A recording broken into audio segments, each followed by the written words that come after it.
Hi, my name's David Montesano. I'm an admission strategist with College Match US.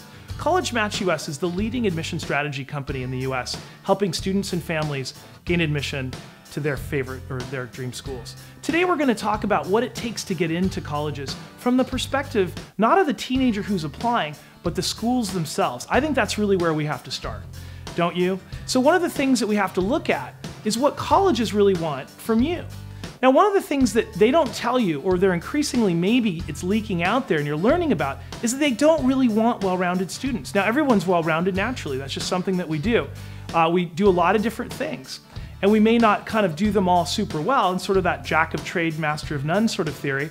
But I think it's really important to note that schools, especially the most competitive schools in America, want students that are angular. They're not looking for well-rounded students. So think about it this way. You can be well-rounded, but at the top, you need to be angular. You have to have a specialty, do something that's really amazing. They're going to bring a well-rounded class of individual experts together when they admit the class. So they're going to build that class, and it's going to be this beautiful mosaic. The thing that you have to do is bring in proven value to them that meets their needs and provides that kind of diversity that they're looking for. The next thing that you should think about is that the new rules of admission mean that it's not just about the grades and class rank and the SAT. Those are worth a lot up front, okay? So that is the picture up front. You have to be at or above the mean GPA, at where the class rank is. You know, if it's all top 10%, you want to be at that, right? And not below it, not in the top 25 or the top half. The other thing that you really, especially if your school ranks, if it doesn't rank, then it doesn't matter. But it's really important to keep your grades as high as possible. That's 75% of the picture with colleges. The 25%, which is the test, the SAT or the ACT, not both, you don't have to take them both, but one or the other, and then often subject tests for the most competitive schools. That's really just 25% of the picture. Why is it 25%? Because it's just a few tests that take hours, not years. The grades are really 3 years of your life, and why do I say 3, not 4 years, do you think? That's because it's freshman year, sophomore year, and junior year. By the time your senior year grades hit, often decisions will be already made, especially if you applied early, during your senior year, fall of senior year. So that's just the beginning of that. The rest, the 50% that you have to look at and nobody's really paying enough attention to, I believe, is extracurriculars. Now, I don't mean sports. I don't mean leadership. I mean academic extracurriculars. That's number one. So even if you're tutoring, that should go above any kind of leadership thing or any sporting thing that you do. Number two would be leadership.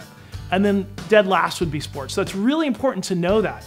Even if you're applying as an athlete, you're going to be having basically an application that's going to be sent in a sense to the coach, right? On your, you're going to send them your resume, your sports resume, and they're going to walk down your application or their list of people that they want to keep and not cut to the admission office. So it's a coterminous route to admission in that sense, but you don't even have to put the sport on your resume, on your application to the admission office. They're not really going to care about that sport. So it's really important, unless there's one exception to that you are a team captain. If you're a team captain, then that is leadership. But remember, you want to put the tutoring that you did in calculus higher level on your application than the team captain. It's just more relevant to the college admission process. Now, finally, I want to talk about admission in general. We're really hung up on admission rates, right? They're scary as heck. So when you look at admission rate at US News and World Report, what do you think? You think, wow, Boston University, 58% acceptance rate. That means I have roughly a 1 in 2 chance of getting in. Well, not exactly, not so fast. One of the things that you have to realize is that about 40% of the class will be taken up by underrepresented minorities, recruited athletes for those sports teams, and also legacy or son and daughters of alums that want to go there. So it's really important to realize there's only 60% of spots left roughly at private schools. It's a little different at public schools, but you have to kind of think about, are you really going to be above that mean? So if you're really thinking about grade-wise, SAT-wise, or extracurricular-wise, you need to be kind of at the top level there, right? And then you have to think, well, there isn't 58% chance. It's really not 1 in 2. It's going to be quite a bit lower than that because 40% of all those slots are going to be taken up already. So anyway, that's one way to think about admission. I think it's really important to have a realistic view, and I hope that's helped. My name's David Montesano. Thanks for listening.